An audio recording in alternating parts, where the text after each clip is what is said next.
Hello, class. Welcome back. I hope you had a good spring break. We are going to start our next series of lectures.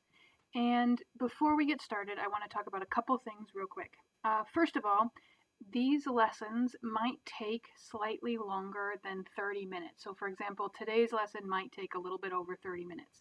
If that's the case, by the end of the week, your time will not exceed 90 minutes in my class. So if today's lesson takes 45 minutes, then tomorrow's lesson might only take 15 or 20. Or maybe today's lesson and tomorrow's lesson both take 45 minutes, in which case your Friday lesson or your Thursday lesson would simply be to finish these two lessons. So if you have 3 e-learning lessons a week and each one is supposed to take 20 to 30 minutes, that means there's a 90-minute maximum, 3 times 30. So altogether, the 3 lessons will add up to about 90 minutes, right? So please don't send an email concerned that it went a little long today. It'll be made up later in the week, right? It's better than just for your learning. It's better than me cutting off the lecture with 2 slides left and then having to finish those 2 slides the next day and then start the new lesson. So it'll be better for you to understand the content if we do it this way.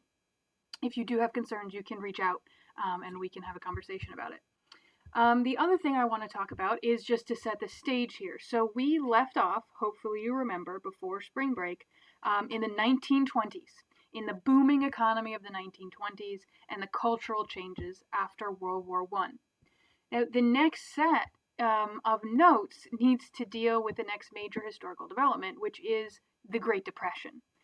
But in order to understand the Great Depression, what happens to the economy and people's lives, and then how that's going to lead into World War II, we really need to take a step back and look at what the economy was doing, the nature of the economy, and the type of economy that was at play, which is called capitalism. So typically, in a normal year, we would have already covered this before we did World War I. But because of the disruption of the coronavirus pandemic and going into this e-learning without knowing how long it was going to last, I decided to go ahead and do World War I first because it was a little bit more straightforward, and I would really prefer to teach capitalism and then communism, which is what comes after this, in person. But we can't do that, so we're going to make the best of it. And so what we need to do is we're going to jump back. So we had gone through the Industrial Revolution in the 1700s into the 1800s all the way up to 1900. We did that in person. And then we kept going forward and we did World War I, which hopefully you remember is in what years? 1914 to 1918. And then we did the 1920s. And next we would be doing usually the Great Depression and then go into World War II. But what we need to do is we need to go back here to around the 1700s and look at the type of economy that was developing with the Industrial Revolution. So as a result of colonialization, with all the new resources coming in, plus these new technological advances, we're going to see a new kind of economy develop called capitalism. So today we're going to do a basic overview of the capitalist ideas and how capitalism works.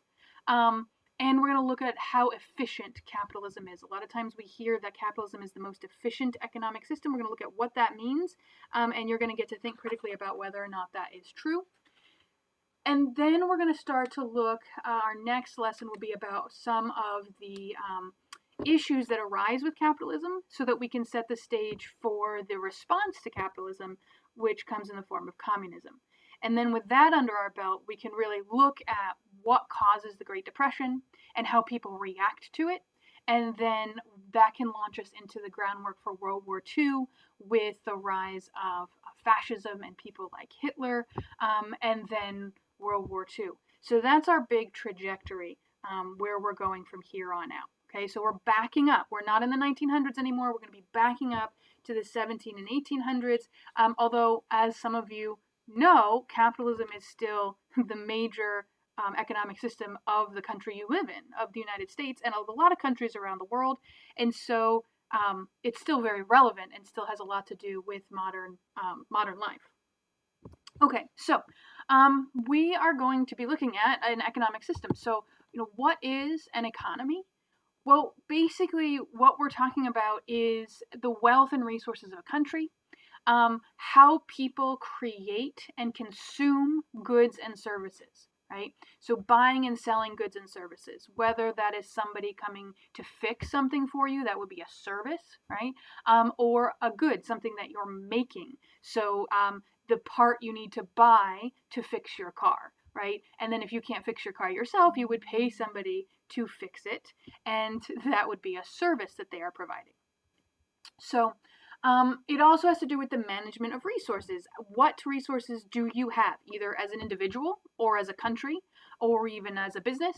And then how do you use them? Who gets them? How do you decide who gets them? What's the purpose of having them? What are you going to do with them? So we just, the last time we spoke, we talked about the Industrial Revolution and we studied colonialism and how the two went together, right? Hopefully you remember that the Industrial Revolution starts after colonialism. The Americas are colonized before the Industrial Revolution, but once the Industrial Revolution starts taking place, that then further motivates new colonialism, right? Why? Because the industrial powers like England want resources to put in their factories, and then they also want to force people to buy the stuff they're making because they're making so many goods so quickly. They need more customers to make a profit, right? So with that in mind, it should be clear that economics affects how people behave as well as how countries behave, right? If we look at the bigger picture with countries on the big scale, you can think about how, well, economics was the reason that Britain went out and tried to conquer countries, right? Took India because they wanted the resources India had. They fought a war with China and forced China to open its trading ports so that the Chinese would buy British goods, right? That's economics. It's about goods and resources. And so you can see it motivates colonialism. And yes, we talked about nationalism and racism and how that is used to justify what they're doing. But the bottom line is the economics is the real bedrock motivator for those countries. And that includes the United States with its dealings with Japan and France and Vietnam and many other countries, not just Britain. Today, you see this in countries negotiating trade deals, trade wars, for example, the way that Trump has dealt with China. The existence of the European Union is an economic relationship. So this is still very much a major issue in how countries deal with one another and how they behave. This also works at what we call a micro level, at the individual level, right? People make choices with economics in mind. So it could be anything from just going to the store and deciding to buy the thing that's on sale or not. Maybe you like the name brand better. Or going to a Walmart instead of Target because Walmart is cheaper. Or it could be going to university and choosing what to study because you want to go into a field that you think will get you a good job, that will pay well, right? And so you're deciding what to spend your life doing. That's a pretty big decision with economic considerations. Now, you don't have to make a choice that way, but usually you have to be in a pretty secure economic position to be able to make a choice. You probably need to have a fair amount of money or somebody you can rely on that has a lot of money if you want to just ignore the economics completely and just do whatever you want. Most people have to consider how they're going to feed themselves, how they're going to supply their family with food and shelter when they're making decisions, right? So economics is pretty important. It was not something that I was interested in studying when I was in high school, and it was a required course, so I took it, and then I wound up studying it in college because it's just so useful in understanding how the world works and why people and countries behave the way they do. It's not the only factor, but it's definitely something that is important to understand. Okay? So if I'm saying that capitalism developed, then that means it wasn't always around. So What other economies or economic systems have we talked about? What else exists as economic type? Well, there's a lot actually. If you recall, we've talked about communal ownership in small tribes. So a tribe might consider a chunk of territory the property of its tribe, but all the members of its tribe. So hunter-gatherers, for example, might have this kind of attitude that there's a general area where they live and they kind of cycle around there.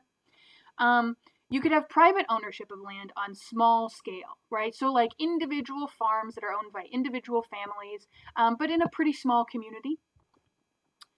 We've talked a lot about slavery, right? And that is an economic relationship, right? It has political and social impacts, but at the bottom, at the base, you have an individual that you are forcing to provide a good or to produce a good or provide a service for you, and that's economic, right? And a lot of times it's because you either don't want to do it yourself, you don't have enough people to do it in your community, or you are you're looking to maximize profit, and so that it seems like a profitable way to achieve your goal. We talked in the Middle Ages. What was the major economic and social system? That's feudalism, right? It had social components, absolutely, but it's also an economic system, right? Who's producing the goods in feudalism? That's the serfs, right? Well, what are the knights doing? They're providing a service, right, of protection. We talked about mercantilism during the early stages of colonialism, right? And so this is the idea where trade is a zero-sum game. This is why Britain and France are competing over territory where they don't even know what's in the territory, right? They're just slapping their flags down and saying, hey, I own this desert, just to make sure that the other country doesn't get that desert. The idea being that anytime a country got something, it was somehow a loss for another country, right? This was part of feudalism while feudalism lasted, and it's going to last even after feudalism kind of fades away. This is the reason that colonies are forced to trade with their parent countries, and only their parent countries, right, is to enrich that country and make sure that other countries don't get that benefit. So the Industrial Revolution and colonialism are going to bring in a new system called capitalism. And it's not that any one person creates this, it's a natural development. And so just like with all these other systems, there are advantages to capitalism. There are also problems that come with capitalism. And that's what we're going to be looking at today, particularly just the basics of how it works and the understandings that go into capitalism, the assumptions, the ideas of capitalism. If any of you are familiar with this history, you'll know that after capitalism, the economic system that is pitched as the way to solve the problems of capitalism will be communism. Okay, so we're going to see that come around in the 1800s. Okay, so before we dive into what capitalism is at its root, I want you to think of two terms, right? I want you to think about the first, the word efficient. This is a term we hear a lot with capitalism. What does efficiency mean? What does it mean to be efficient in your own words?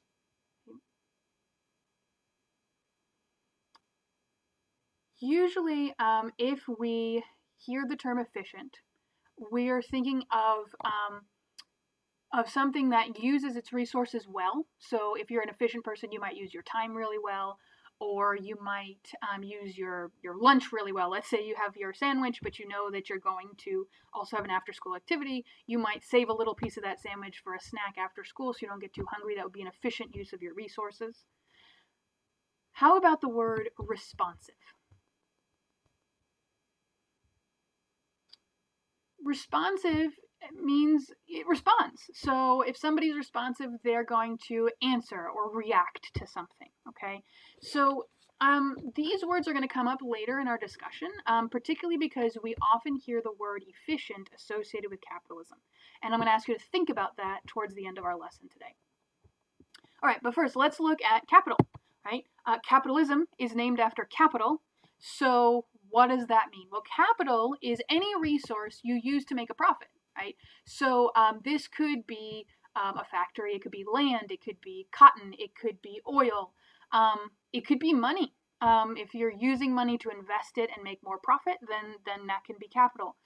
You will hear the phrase human capital, which is if you have a workforce that has skills, right? That's human capital. Profit, again, the money you make, right? It's the revenue, your income minus whatever it costs. So if you sell a DVD for $20 and it costs you $5 to make that DVD, your income, your revenue was the $20, right? The cost was the $5, so your profit is $15. So if you have resources and can use those resources to make more resources, you have capital, you're a capitalist. Congratulations, okay? Capitalism, at its core, revolves around the pursuit of profit. That's your goal as a capitalist, is to make profit. Okay?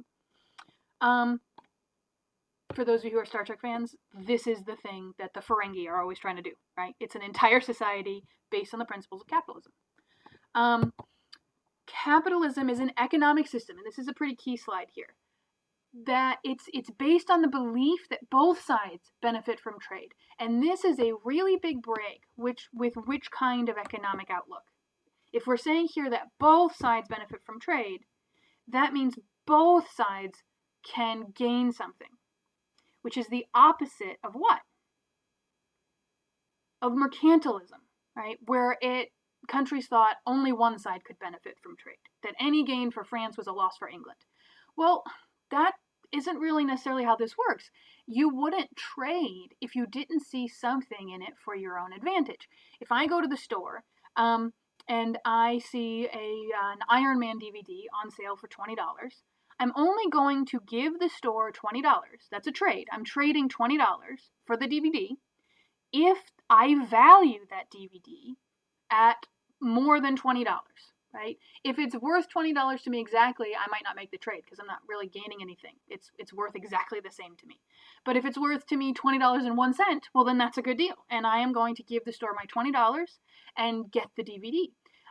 On the other side, the store isn't going to sell me the DVD for less than it thinks it's worth, right? So Target might think, okay, this DVD is worth, it costs us $5 to make it, which is crazy. Actually, it costs like 5 cents to make a DVD. But let's say it costs $5 to make the DVD. So it's worth at least $6 to make it, worth our while. But if we charge $20, that's great. That's a great profit margin. So we're happy to sell it for $20. So Target's happy because it got a benefit, right? It made like $14, $15 from our trade. I am happy because I got something I thought was worth more than $20. So both of us walk away happy with the exchange, right? Both sides benefited from trade. So capitalism has at its basis this idea that both sides can benefit from trade, and that's a big deal. Capitalism has to have what we call a free market to work well. And you will hear this term all the time, a free market. What is a free market? Well, this is important because a lot of people know that capitalism involves a free market, but a lot of people don't really understand what that actually means. And you will hear politicians and business people and adults around the world often give an inaccurate idea of what a free market really means. Free doesn't mean that you don't have to pay for anything. And free doesn't mean that you can do whatever you want. A free market does not mean that there are no rules. There are absolutely rules in a free market, so it doesn't mean that there are no regulations. You actually need regulations, you need rules in order to have a market that works and for it to be free.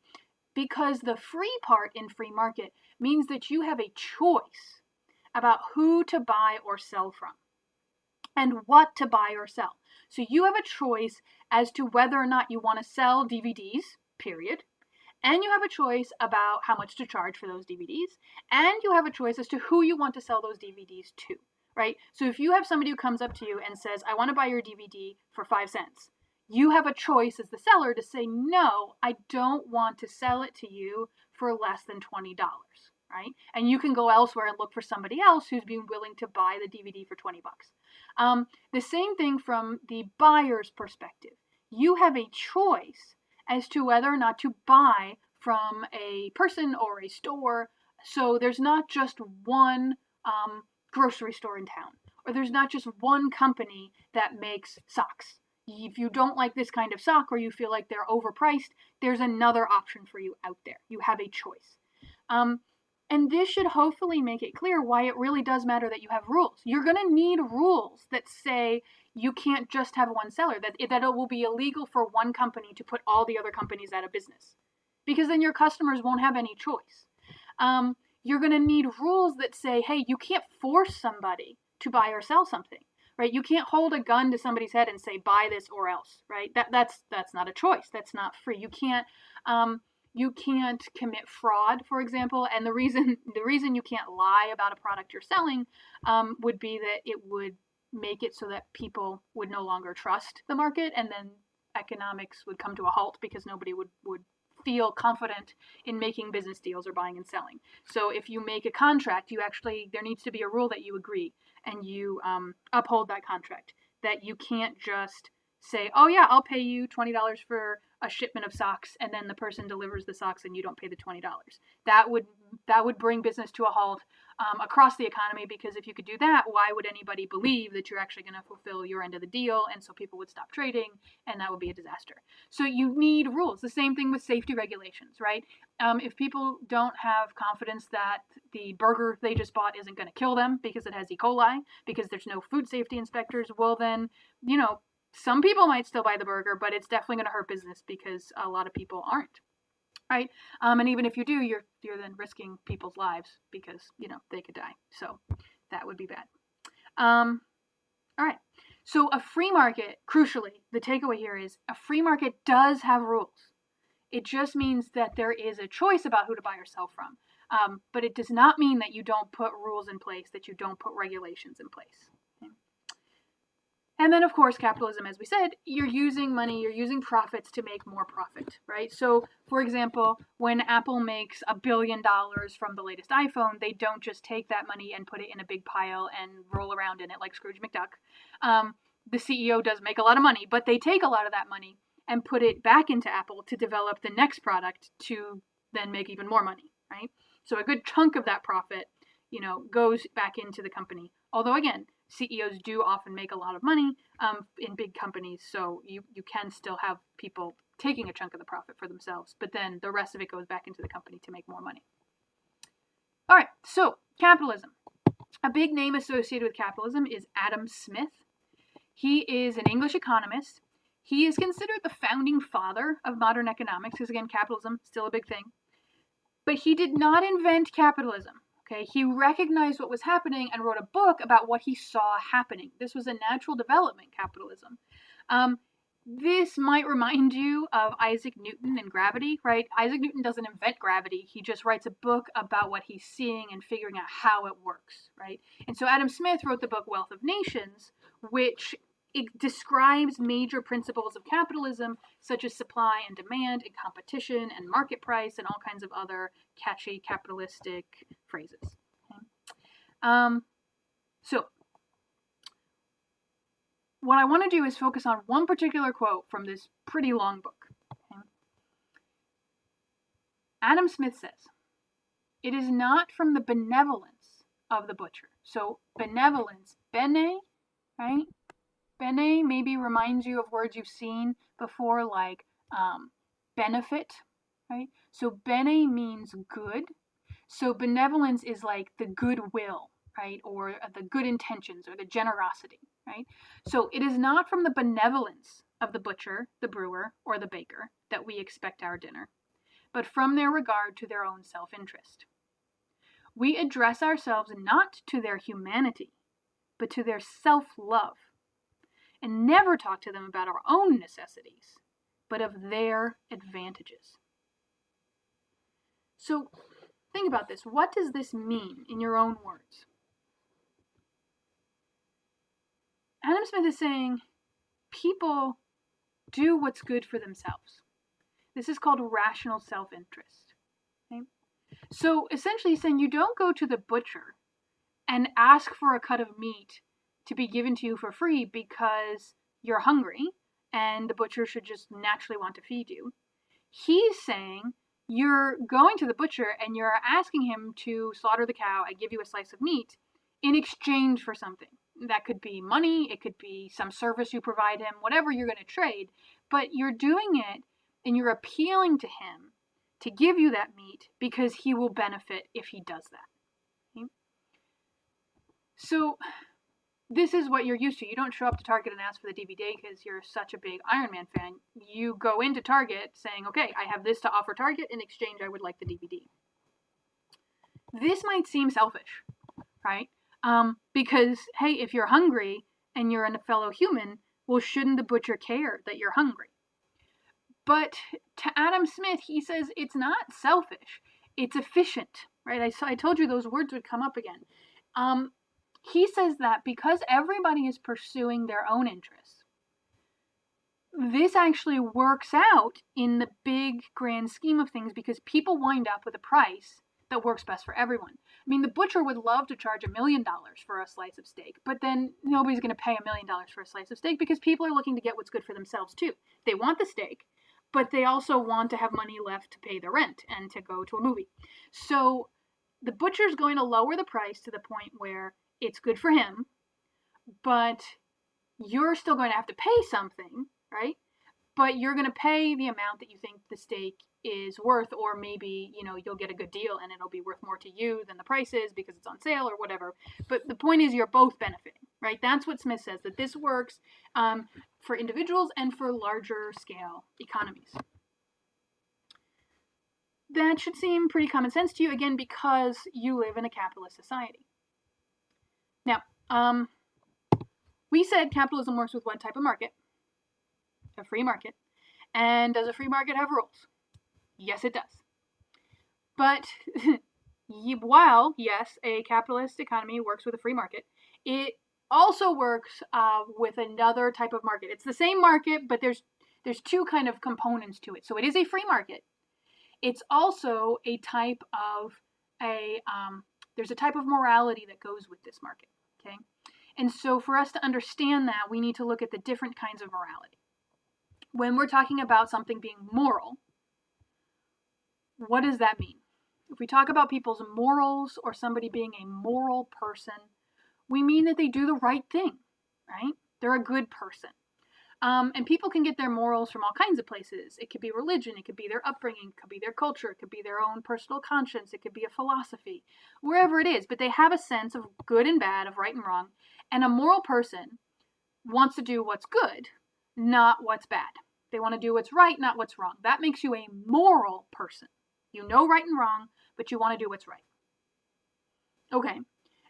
An immoral person also knows what's right and wrong, but they're willing to do what's wrong. So an immoral person knows that it's wrong to steal, but they're willing to do that because they just are. They want whatever it is they want, right? They know it's wrong to lie, but they're willing to do that, okay? So, but an immoral person knows it's wrong, right? So we think that, babies are not immoral or moral. They're too young to understand what's right and wrong, right? We would say that babies are amoral, okay? A is a prefix that means without. So amoral means they're not concerned with what's good or bad or right and wrong because those ideas don't apply or have no meaning. So a baby doesn't understand. But there are other examples. So for example, the solar system, right, is amoral. You don't ask if it's right that Mercury revolves around the sun faster than Jupiter. There's no morality to that. It's just the way it is. You don't ask if it's fair or unfair that Pluto is all the way out at the end of the solar system and it's cold and small. That doesn't make sense as a question to ask. It just is. That's where Pluto is. That's what Pluto is, right? So, amoral, the fact that the day is 24 hours long, that's an amoral, that's just what it is, okay? So the question now is, we know that the capitalist market is free, but is it moral? Is it immoral? Or is it amoral? And to figure this out, I'm going to give you an example using a turkey. Okay, so let's pretend we have two people. We've got Bob and we've got Sally. Okay, Bob is a homeless man who is really hungry and he hasn't eaten in 3 days. And it's Thanksgiving and he's got like 25 cents that he has. And he would really like to buy this turkey from a grocery store so that he could eat. Sally is an art student who just got a $20,000 grant to do an art project, and her big art project is that she wants to take a turkey and carve it up with a chainsaw and then light it on fire for artistic reasons. Okay. She has, as I said, $20,000 grant. So they both show up to the grocery store at the same time, and there's only one turkey left, right? If this were a moral economy, who would get the turkey? Well, Bob, our homeless man who's hungry, would get the turkey. He's going to eat the turkey. He should get the turkey. In capitalism, who gets the turkey? In capitalism, the person who can pay for it gets the turkey. So that's Sally, right? She could spend like $20,000 on this turkey. So capitalism would give Sally the turkey because it is amoral, right? Amoral. Capitalism is an amoral market because to capitalists, questions of right or wrong or good or bad don't apply to economics. A capitalist would say that it's just as nonsensical to ask if it's good or bad that Sally got the turkey as it is to ask if it's good or bad that Pluto's on the outside of the solar system or on the outer brinks of the solar system. That question makes no sense to a capitalist, right? The person who can pay for it gets it. We're operating in self-interest, right? Rational self-interest. So capitalism is an amoral economy. Now, some of you might be sitting there because you have a morality that says, hey, you should feed hungry people instead of destroying food, and you are looking at this like this is immoral. And that is according to your own morality. And I'm glad you think that because I'm sad to see Bob go hungry. But amorality in capitalism, it just simply says that economies don't have morality. It's not a system that deals with morality. There are rules you have to follow because a free market does have rules, so you shouldn't lie about the quality of the turkey. But that's because it's good for the economy that people know what they're buying, right? So a moral market takes people's needs into account and takes people's, it has a sense of right and wrong when you're looking at how much to charge for a turkey. Whereas amoral markets like capitalism, it doesn't. You can charge as much for the turkey as you can get for the turkey, right? And in this case, $20,000. If this grocer can get $20,000 for the turkey, he should absolutely charge $20,000. Immoral markets are they don't work great with this example, but an immoral market would be something like, you could argue slavery, the idea that people have human rights or that it's immoral to enslave somebody and force them to do a job, but you're willing to do it anyway. Drug cartels, right? Murdering people to make a profit, right? We consider that an immoral market. Although, it is in the pursuit of profit, I suppose. Okay, so capitalism, ultimately, it is what kind of market? It is a free, amoral market. And we take that for granted today, living in a capitalist society, but that is not the way it's always been, right? So, historically, for most of human history, the idea of fairness and unfairness did play a role in the economy. So, for example, in ancient Greece, Aristotle, he said there was such a thing as a fair price, that there was an actual value to an item and that it was wrong and immoral to charge more than what that item was actually worth. So, for example, let's say that I'm making a sweater, and it costs me, let's say, $10 in yarn to make this sweater. I'm going to knit it, okay? And then it costs me, say, like $20 a day, um, $20 a day to make this sweater. So that's like things like I need a place to be. So I need like to pay rent on a sweater studio or my apartment or whatever. I need heat. I need food, to eat while I'm making this sweater. So my expenses and time are worth $20 a day. Okay. And it takes me, let's say, 3 days to make this sweater, right? So all told, what would a fair price for the sweater be? Well, it takes me $20 a day times 3 days, so that's $60, plus the 10 I had, so that's $70 for a sweater, right? And let's say that, Johnny walks up to me and he's like, that is the coolest sweater I've ever seen. It is so fly. I must have this sweater. I'd be willing to pay you $100 for that sweater. Now, according to Aristotle, should I sell him the sweater for $100? According to Aristotle, no, because that is too much. It would be immoral. I should sell it to him, but say, hey, keep the $30. I'll only take 70. According to Adam Smith, our capitalist, should I sell him the sweater for $100?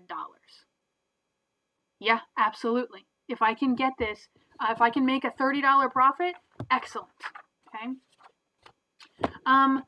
After the ancient Greeks, when we see the Christian thinkers kind of come into the fore during the Middle Ages in Europe, thinkers like St. Thomas Aquinas, they keep this idea of a fair price, right? They're working from teachings, since he's a Christian thinker, from Jesus about taking care of the poor and a sense of morality, right? They're getting their morality from Christianity. So this doesn't go away, this idea of a fairness to economic relations. That you shouldn't be exploiting people or taking advantage of them or charging them more than is what is considered a fair price. Then he actually goes one step further and says that it's actually okay to steal something if you need it to survive, which for those of you familiar with the Ten Commandments should surprise you, because there is a commandment that says thou shalt not steal. And his logic here is very interesting, because he's arguing that, well, yes, you should not steal. But if God made the world and he made humans and he put humans on the world, that's all well and good. But that means that really the world belongs to God, not humans. He put humans on the earth to take care of it and to farm it and do all that. But at the end of the day, the world is still God's. And so if God made humans, he obviously doesn't want them to starve and suffer. So if you have a hungry person who's about to starve and they're walking past a farm that is growing apples, those apples belong to that farmer, but you're starving. So really, those apples really belong to God, because it's God's earth and it's God's, like, everything. So in that case, it's okay to take the apple if you can't afford to pay for it to keep yourself alive, because God would want you to still be alive. That's why he made you, right? So that's his logic, right? And of course, you're free to disagree with that logic. But my point here is that for a lot of human history, in the West and elsewhere in the world, but we're going to focus on the West because that's really where we see capitalism come into being. You see this idea of fairness and morality in the economic system. Now, that doesn't mean that everybody was, super nice to each other and that nobody ever got exploited. But the philosophers, the leaders who are writing the books about how society should be and what the laws should look like, there is an idea of fairness and unfairness. And that is also present in people's day-to-day interactions. Although, again, I can't say that nobody ever got exploited. I mean, we've talked about all kinds of exploitation throughout history in Europe. Okay, so this brings us, right, to capitalism, where, again, Adam Smith says it's the market that decides what the price should be. So it has nothing to do with fair or unfair. However much you can get for an item, that's how much you should charge for it, right? That this is efficient, and that if you need it, and you can afford it, great, you get it. And if you need it, but you can't afford it, that's too bad. There's none of this like, oh, well, then I'll just charge you less because you need it, or, oh, you're starving so you can steal. No, that's not a thing in capitalism. All right, so this brings us to supply and demand, a very, famous graph, and it's created by, we see this in Adam Smith's teachings on the market. So basically a market is just where you go to buy and exchange things, to trade for goods and services. And what we see is these two curves. The supply is the people who are willing to provide a good or service, right? Grocery clerks or cobblers or technicians, whatever. And so if this is our price, and so up here we have a lot of money, and up here we have like 0. And this is our number. So here we have few, and here we have many. Right? Many. What we see is that if you're looking at people supplying things, well, if people aren't willing to pay very much for it, are you going to have a lot of people willing to supply it? Not really. So if the price is low, so is the number of people who are going to be willing to supply it, right? Whereas the more they can charge for it, the more people are going to be willing to supply it, right? The more you can charge, the more money you've got, right? The more people will be willing to supply it. So you're up here, and this is our supply curve, right? And then on the other hand, our demand curve, right? If something's really expensive up here, there are not going to be a lot of people who are willing to pay that much for it, right? Whereas if something's cheap, the price is low, right? Then there's going to be a lot more people who are willing to pay for it. So we wind up with this being our demand curve, right? So where these intersect, this is what we call the market price. Okay, it's the price that the market decides. Naturally, through a lot of interactions, people kind of settle on the price. That socks are worth about $5, give or take. That, I don't know, bread is worth about $4 a loaf, give or take. That's about what people are willing. You're going to have enough people supplying it at that rate to meet the number of people who are willing, who are demanding it at that rate. And that way you don't have too much bread being made. You don't have too many people supplying it, but you also don't have too few, right? It's just the right number of suppliers for the right number of customers. And Adam Smith, we see a phrase called the invisible hand, where people started to refer to this as, it seemed like the market worked so well, it was like a puppet being controlled by an invisible hand, right? Because nobody's actually controlling this, it's just happening naturally, right? The argument again here is that there's no waste, it's efficient. You don't have too many loaves of bread, you don't have too few. This works because of competition. You have to have multiple suppliers and multiple customers. If you only have one supplier, they're going to want to set the price way up here, right? And that means that way fewer people are going to get the thing. All of these other people here would have wanted to pay the $4, but now that the company, the one provider, has set the price up here, you're only getting this many people who actually get it. Okay, so you have to have competition. If you don't have competition, you have a monopoly. Mono means one, right? In the game of Monopoly, you're trying to be the one person who controls the entire board, right? This is usually bad for customers. You can see this. The United States passed some laws like 100 years ago to limit the creation of monopolies because they're so inefficient and bad for the economy. But around the 1970s and 80s, they stopped enforcing them as strongly for a lot of reasons, and I'm speaking pretty generally here. But and so you've seen monopolies sort of develop, like Amazon controls an overwhelming majority of online sales. Not all of it, but like it dwarfs its nearest competitor. This might be also why you have your parents, for example, might complain about their internet provider, so Comcast or Time Warner Cable or whoever, and they're like, Comcast is notoriously bad for customer service because in most places Comcast is the only option. They're not the only company in the country, but in people's areas, like in their neighborhoods. If you live here, you might only have one company that can provide internet for you, and so they have no reason to be good with customer service, and they can charge really high rates for not great service, because what are you going to do, right? You have no choice. It's either pay Comcast or don't have the internet, which in today's day and age is, most people need the internet for their jobs, for their schoolwork, etc.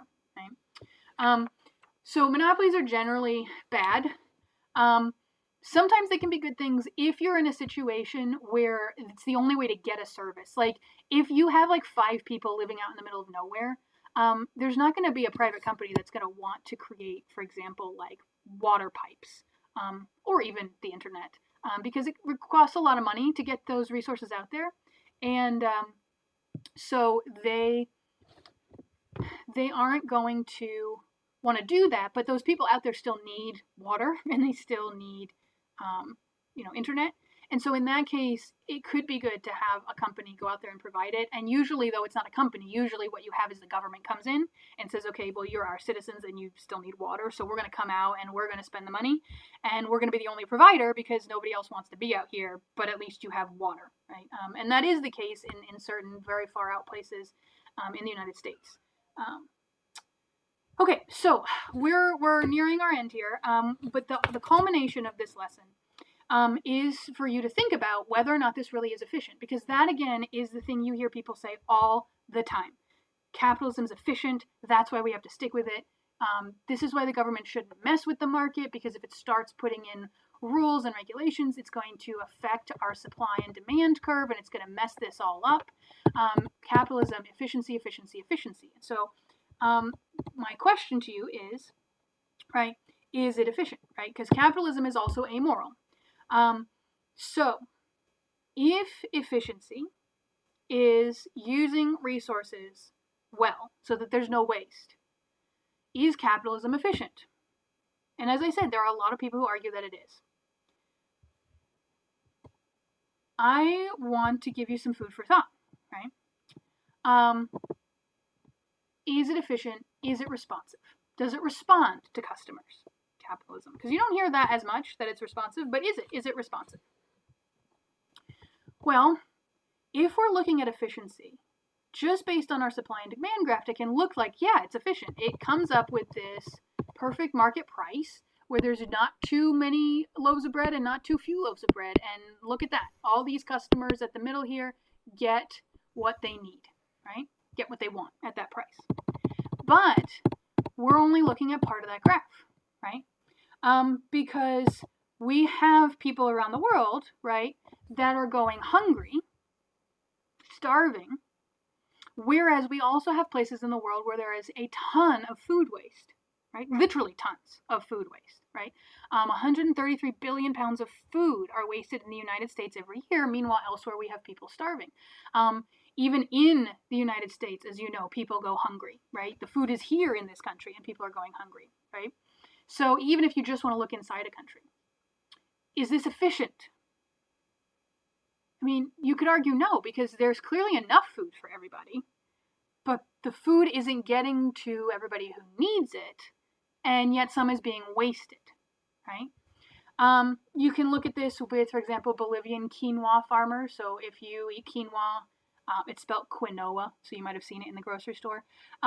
Bolivian farmers grow quinoa, but then Americans buy it, and Americans are richer than Bolivians, so they can afford to pay more for it. So you actually have people growing crops that they can't afford to eat themselves, because the price of those crops is so expensive, because it can be sold on the market for so much money, that the food is being exported instead of feeding the people who are actually right there, right? Is that efficient to ship it across the hemisphere, right, to the northern hemisphere, when it could be feeding the people who are right there and who want to eat it but can't afford to, right? So this is because while we might say, hey, look, at this point on our graph, all these customers at this price, all the customers who were willing to pay this price, they got what they wanted and the suppliers met them there, so everybody got what they needed or what they wanted. If we're talking about bread, yes, all of these people here who are willing to pay like $20 for a loaf of bread and $15 and all the way down to like, let's say it was an $8 loaf of bread. That's expensive, but sure. Yeah, they all got fed. They all got to buy their bread, and there was enough bread for all of them. But that doesn't mean that all of these people weren't hungry. It just means that they couldn't afford to pay all of this money to get that bread, right? They're too poor. There's a lot more people, right? This is many. There's a lot more people over here who are hungry, but who just couldn't afford this price, right? So again, capitalism is amoral. You get what you can pay for. And there's not a sense of fairness or unfairness or right and wrong. Okay? So if I can afford 2 loaves of bread and want to throw one out or let one go moldy, that's fine for capitalism. But is it efficient? Not necessarily. Whereas you could probably argue pretty convincingly that capitalism is responsive, because it definitely responds to consumers, to demand, especially if those consumers have money, right? If you have money, people will make you what you want, if it's humanly possible. And if it isn't yet, they'll probably try and figure out a way to do it if it's worth enough, right? If there is a demand for something that's valuable and that people can charge a lot of money for, they'll come up with a way to get it to you. So this can be something like as silly as, for example, there's something called baconaise, and I don't mean to insult you if you use baconaise, that's fine, but it is odd that it exists, in that like it was invented in America for American consumers because somebody was like, oh, Americans would buy this, and so they have bacon flavored mayonnaise, and you can get that at your local grocery store. Is it having a responsive market? If you have, thousands of dollars, you can get really high-tech gadgets, and those gadgets can be useful, absolutely. There are companies that will try and create a demand, right? So they'll create a very high-tech gadget that maybe you don't actually necessarily need, but they're going to try and create a demand for you. Or, for example, anything like with the fashion of having like holes in your jeans. Do you need jeans that have holes in them? No, but they're marketing to you to make it look cool, and so you'll go out and buy it, even though you probably already had a pair of jeans and you didn't need a new pair of jeans, right? So capitalism is going to try and create new demands for things and then fill those demands, right? Is it efficient for me to buy 100 Snickers bars? Probably not, but if I have the money, I can do it, right? The market will respond to my demand and give me those 100 Snickers bars. It's not good for my health, but, you can look at the media this way. Is it efficient to have 20 different news networks that are all covering basically the same stories, but just in a different way? Is that an efficient use of resources? No, it's not efficient. It could be efficient if they were dedicated to different things. Like if you had one news channel that was for Asian-centered news about what's going on in China or Japan, and then a news desk that was devoted to Native American affairs, and then to news from Britain, and to you could do that, or just sports or something like that. Maybe that would be an efficient way to divvy up your resources, but that's not what we have right now. The major news networks, there's several of them, right? Quite a few. I'm not talking ESPN, but like Fox, MSNBC, CBS, NBC, ABC, CNN, One American News, and etc. And they all cover basically the same stories, but from different perspectives. And is that efficient? No. But it is responsive, right? Why do they exist? Because there's a demand. People are willing to demand conservative versions of news stories or liberal versions of news stories, right? And so that's why you have all of these different news agencies spending lots of resources to cover the same stories, right? Okay. So that is where I'm going to leave you for today. And then the next time we have a lesson, we will be talking about what capitalism looks like with as few limits on it as possible. Okay?